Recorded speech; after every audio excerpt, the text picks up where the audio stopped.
Hi, I'm Julie from Climbing Anchors. Today we're in the gear room and we're going to inspect my old climbing harness for damage. It was used a few times a week for about a year before I retired it. Just keep in mind, this video is about visible damage only. Not all reasons for retiring a harness is about damage.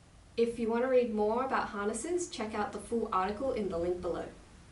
Okay, let's take a look at what harness damage looks like.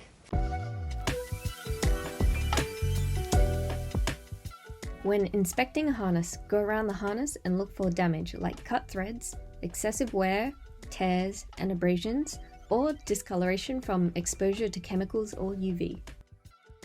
Starting with the waist belt, check if the webbing has frayed, discolored, or shows excessive wear. Here you can see the start of a tear. However, when it's buckled up, it is in a section that doesn't bear load. Yet, if you look closer to the buckle, the webbing is frayed from abrasion on rocks. On this harness, the load-bearing webbing is internal and runs along the middle section of the harness. I'm inspecting for any open cuts or abrasions that might compromise this webbing. Pay special attention to tie-in points and belay loops, which receive the most loading force when catching a fall. Often, the load-bearing stitching is in another color to be easily inspected for damage. Here, the stitching is good, but on the other side it has some cut threads. Some harnesses have red thread indicators, which show its red threads only when there is excessive wear. If you look at the belay loop, it is quite fluffy, but there doesn't seem to be any unstitching or cuts. The tie-in points have quite a bit of wear, and this shows from its discoloration and loose stitching. But what's most interesting is the fraying.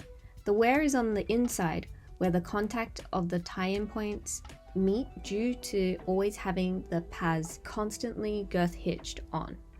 And so this rubbing causes the wear. If you take a look at this harness that was owned by a person who took a lot of falls on lead, there is much more wear to the tie-in points, as you can see here. Next, check the leg loops. The stitching has started to come loose and frayed, as you can see here, and the leg loops on this harness shows abrasions on the webbing and the fabric, which is making it appear discolored and fluffy. Always check your buckles too. Start by unbuckling the harness completely. Look for rust, cracks, and feel for sharp edges. Mine has scratches from rubbing against rock, but they don't feel sharp. This harness doesn't have leg buckles, so remember to check them too. On the back, I have one holding up the elastic leg risers. Here you can see it's rusted, which is from climbing near the ocean and not washing the harness afterward. Finally, check that your gear loops are secure by pulling on each loop. The last thing you want is for it to break and drop all your gear when climbing.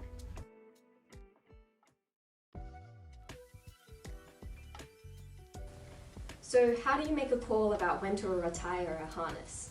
My harness didn't pass because important structural parts of the webbing and tie-in points were too worn out for my liking. Personally, I go by the if in doubt, chuck it out.